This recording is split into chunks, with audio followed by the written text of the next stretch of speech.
Welcome to an audiobook entitled Parish Management and Operations, The Buck Stops Here, narrated by Catholic author Michael Brinda.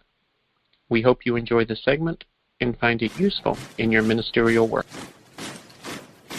Chapter 14, The Creation of Want.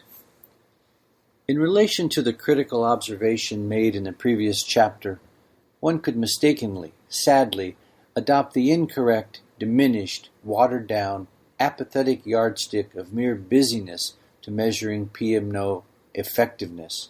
In other words, your expressed or implied servant attitude could be, hey, it is what it is in our parish.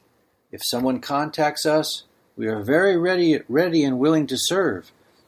But if the phone doesn't ring, if there is minimal walk-in, phone, email, website, or social media communication between registered or lapsed parishioners, and the parish relative to our geographic potential, we have little to no attendance at parish events, missing or vacant ministries, which is to say there is little to no interest or demand for what we are providing our community in a PMO context, oh well, that's not our problem. In fact, we probably wouldn't even notice such things, because that's not how we measure things here. Honestly, have you deeply reflected on the level of utilization of your parish services in relation to the size of your registered and potentially active parishioner base? Does the level of usage of your collective PMO services generally correlate to the number of people, active and lapsed, in your parish geography? If it does, wonderful, your work here is done. However, what if, number one, you truly cannot answer these questions, and number two, if PMO engagement and utilization could be substantially improved upon in most parishes, whom do you think is responsible for changing this condition? In other words, who is responsible for the creation of want? Is this underutilization of services scenario truly not your problem to at least partially address via adjustments in PMO? Is "that's not my problem" the Christ-like response to lapsed parishioner and community apathy and an underutilization of parish services? Are we going to embrace the escapist mentality, a duty-dodging path hiding behind such comments as, "That's the Holy Spirit's job. God will provide"? No, we cannot allow this. As Drucker insightfully stated, the absence of results indicates only that efforts have to be increased. End quote. In essence, what we are describing in the above paragraphs is a case where you threw the most extravagant party imaginable and either nobody attended or too few people attended. Either way, you did not receive the results you were seeking, assuming you were even seeking results over falling for the mere illusion of busyness as defining a fully engaged level of service. Now what? How would you personally feel about that? I suppose when the stakes of throwing a party that nobody attends is merely the loss of having fun, we can afford to adopt an "oh well, it is what it is" attitude. But when the stake of nobody or too few attending our celebration is the proper spiritual disposition of souls or the strengthening of souls, there is no place for an attitude of "oh well, it is what it is" in our church. We must directly challenge such apathetic trends in PMO as defeating parishioner apathy and mindless mechanical roboticism is an integral part of our job as PMO administrators and leaders. The creation of want is part of our job in PMO, and if you are of the opinion, as I am, that we can supremely defeat apathy through the Eucharist, you are most correct, except for the fact the Eucharist does not benefit those who do not receive Him and are no longer attending Mass. We must therefore meet those people where they are, to be found, and stop whining about where we wish them to be. The fact they quit on their faith cannot stop creative, PMO-based, Holy Spirit-guided initiatives from proactively seeking them out. It is our duty as administrators to satisfactorily reconcile actual usage of PMO services with potential usage based upon the potential of our geographic parish size. And if we cannot satisfactorily reconcile the usage level, develop a suite of outreach programs via our PMO strategic plan to identify and remedy the discrepancy to the best of your ability. Yes, man has free will, and free will should not be impinged or overruled. But without concrete feedback or evidence of dismissal, you must not blame massive-scale underutilization or rejection of PMO services on the exercise of parishioner free will until you know that for a fact per soul. Widespread lack of engagement and underutilization of PMO is far more likely than not indicative of general and systemic religious apathy, not a conscious and free will hardcore rejection of engaging Jesus Christ through His church. Over time and with the right strategic plan, apathy and disinterest can be overcome. How? Keep listening. Chapter 15. Defining the Target Audience. Let's break down the previous critical point, variance in actual usage in relation to potential usage of parish services. With an investment of some of your shoe leather and some phone calls, we can question, poll, or observe people to learn the level of actual engagement of the various PMO services within our parish. Fine. But how can we infer what the level of engagement should be, at least approximately, in our parish? In other words, how do we know when we are not busy, halfway busy, and fully busy in PMO in relation to the geographic size of our parish? We do this by investigating what I will label as some conspicuous indicators of humanity, to detect how these indicators inform on the level of correlation between our registered parishioner base and overall population in our geographic area in relation to the various aspects of PMO service engagement. We observe some informative human benchmark indicators that intuitively provide us with a discussion and investigative framework. We apply some very basic math. We logically extrapolate. This information will be used for your mental mapping and reflection in order to fairly answer, not necessarily precisely answer down to the last decimal point, the paramount PMO resource utilization question. Do we have the overall demand for the sum of all our various parish services that is commensurate with the size of our registered parishioner base and overall geographic population base? What is meant by mental mapping and reflection?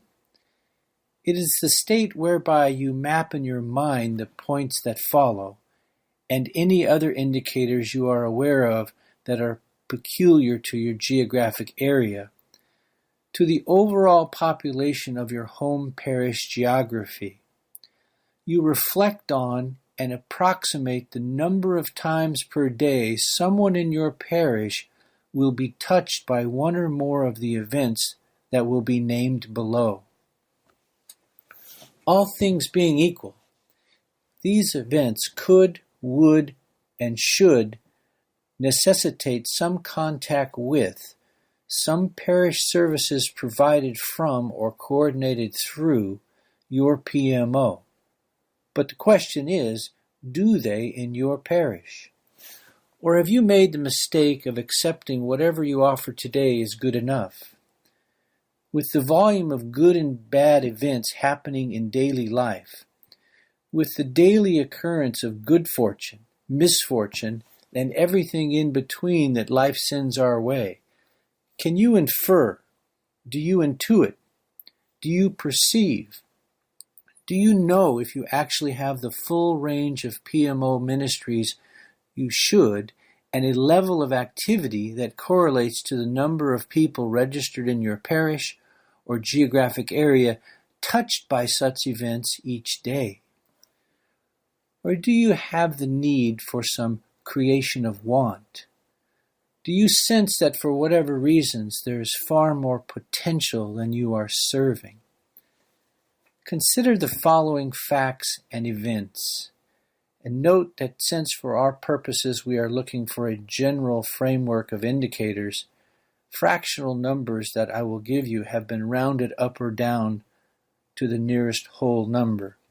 First, insert the total population in your parish geographic area in your mind. Now, insert the total number of registered parishioners in your parish. With those two thoughts in mind, consider the following. National average, 3 persons per household. Average size of a parish, 1,167 households.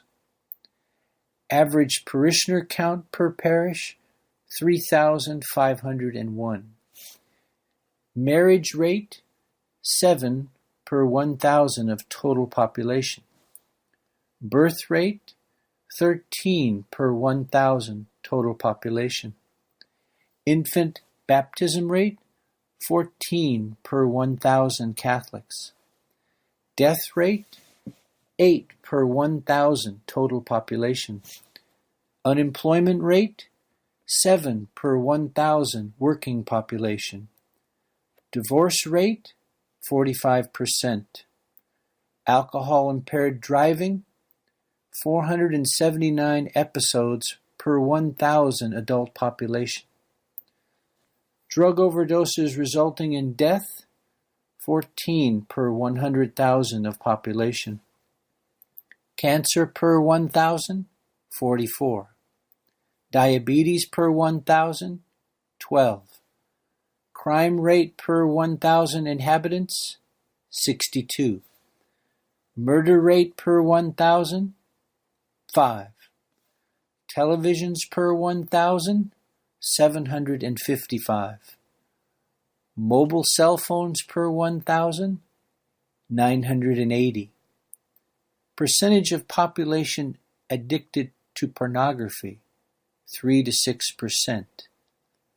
Misery index, 9.41 as of this reading. The misery index is an economic indicator created by economist Arthur Okun and found by adding the unemployment rate to the inflation rate. It is assumed that both a higher rate of unemployment and a worsening of inflation create economic and social cost for a country. Notice the above activities or indicators will necessarily generate data that varies between parishes. Rural parishes will naturally have lower numbers than major metropolitan areas. The nature and type of ministry work will vary between inner, suburban, and rural areas. No matter. This truth simply puts a spotlight on the fact that each parish and PMO administrator must do his or her own data collection.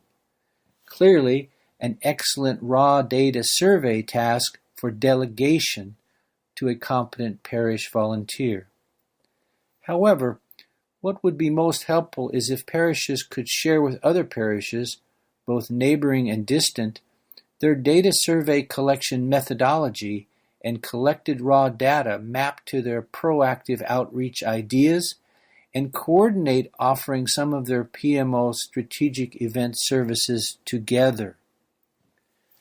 But in order for there to be any such sharing, there must first be established a common understanding, not only of the general role of PMO, but a common holistic system of PMO thinking, and a common vocabulary must be shared between parishes, and that doesn't exist right now.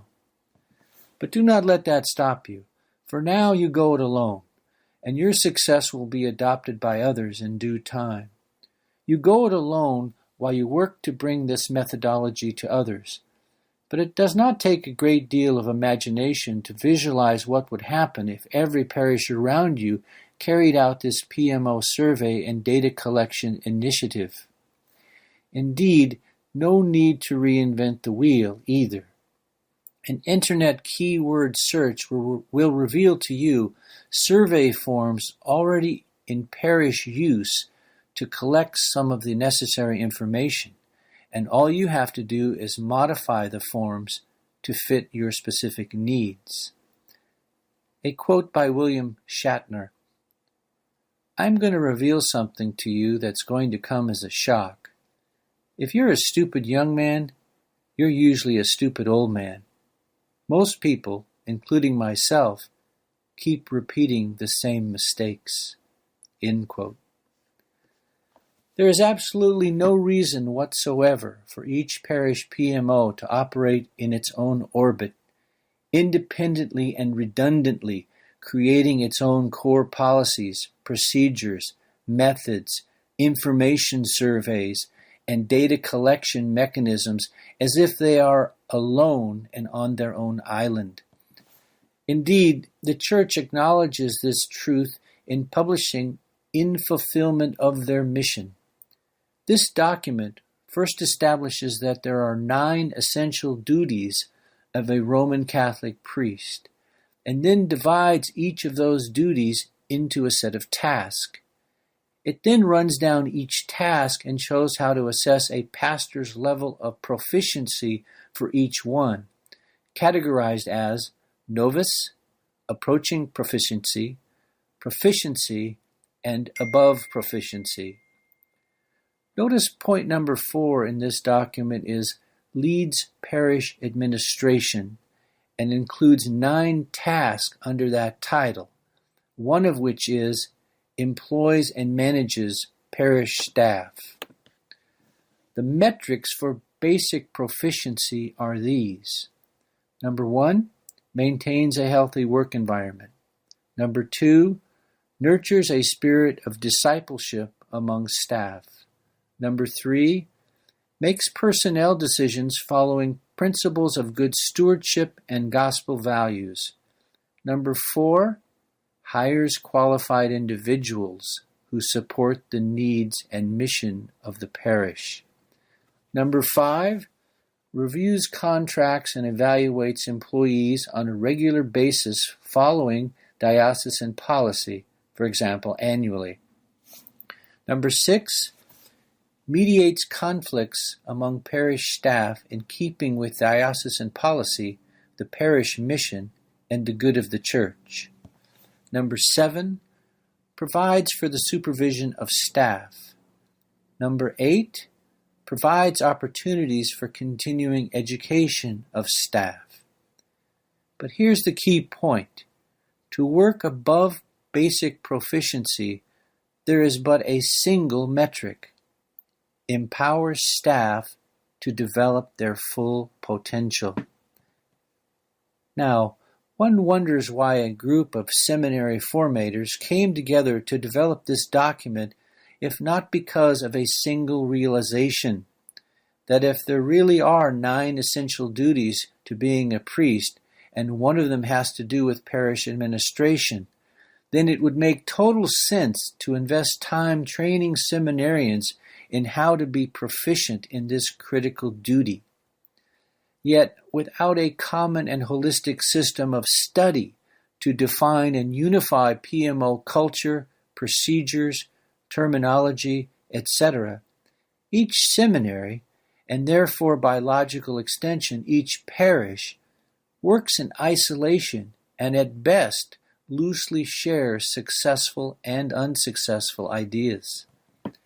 Unfortunately, in their own unique way, each parish or seminary must necessarily and by design write their PMO managerial script in isolation. This is not only inefficient, it is, as Shatner pointed out, young man stupid will inevitably grow into old man stupid, or if you prefer, born a piglet, die a pig. Why do we do this to ourselves? Here the Church must simply borrow a proven operational blueprint from the business world: franchising. When one man or woman invents a superior system, others copy it, and rather than perpetually reinvent the wheel, all succeed by using the same basic core model and principles, as adapted as necessary to their geographic area. When you consider what would be reflected in the daily life of people through all of the life activities and indicators that were listed above, can you now correlate the level of parishioner contact and interaction with your PMO services to the registered size of your parishioner count and your geographic area of service? Think it out. Collect this information and spreadsheet it where you are, because without the information, you not only will not be able to know if you are as busy in PMO as you should be, you will not have the necessary foundation you will need to address a broken culture, more on culture later, or build a strategic plan to address the issues. We hope you enjoyed the program and will join us back for another show on WCAT Radio. This is Sebastian Mahfood. Good day.